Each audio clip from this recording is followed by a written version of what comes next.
hike in fees and changes to the way products are displayed online. eBay says the strike won't cause users any major disruption. Well, I'm joined in the studio by Christian Brown. He's Chief Executive of Auctioning4U. That's an online auctioning site. But first, let's talk to Michael Waxman, who is an eBay seller. He runs a jewellery store, his own business. Michael, thanks for joining us. First of all, why are you protesting today? Generally about the manner in which eBay are treating the people who are their customers, the sellers on eBay. The way that they seem to have gone about things is just very wrong and very manipulative. In what way do you think you've been manipulated?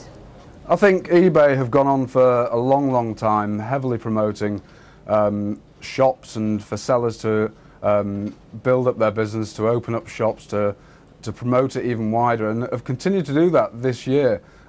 So much so that even as late as the end of April, they were still pushing shops, as they still in fact do today.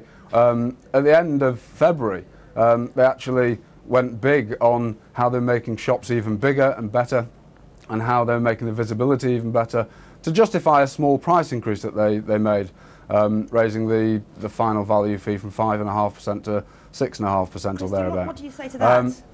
But suddenly, 3 months later, here we are, where suddenly they're now saying, no, hang on a sec, shops aren't good, it's not a good idea, we're not making money, it's causing poor experience for the people who use eBay.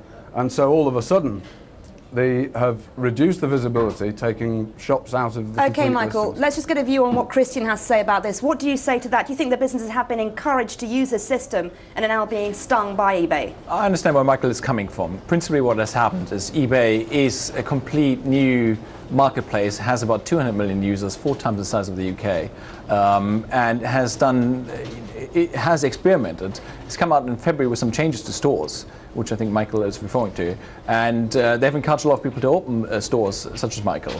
Now, what they've realized is there were too many listings online compared to a restaurant. You go to a restaurant, you have a menu with 5,000 items.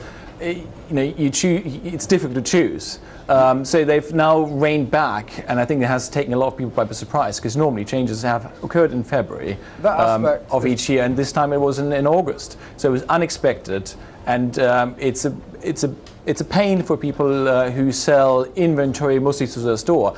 Other sellers like ourselves are benefiting from it. So you think that it's benefiting you, and Michael, what Christian's saying is it's benefiting the customers that use eBay? That might be the case, and if that was the reason, then I personally wouldn't have an issue with it. And I think that if that was the case, then many sellers wouldn't have an issue with it. But if it was the case, then surely the only thing that needs to be addressed is to cease the listings being visible. If listings being visible is causing the problem, then stop it, that's fine. But to stop it and at the same time double the fees to sellers, to me, is ridiculous. And why I find the whole thing, to me, seems just a ploy to have built up and driven up the level of number of shop owners to all of a sudden in July pull the rug from under them, followed by the day after every eBay shop owner receiving in the post a package and a brochure based on eBay Express. I find it very difficult to believe that this wasn't a planned strategy, that it wasn't designed to build up the client base of eBay for the shop owners, to suddenly put them into a situation where they could go nowhere else other than eBay Express. Okay, Michael, I'm afraid we have run out of time. Thank you very much for giving us your views, and you too, Christian Brown. That's all the latest business. Back over to you. Marianne, thanks a lot.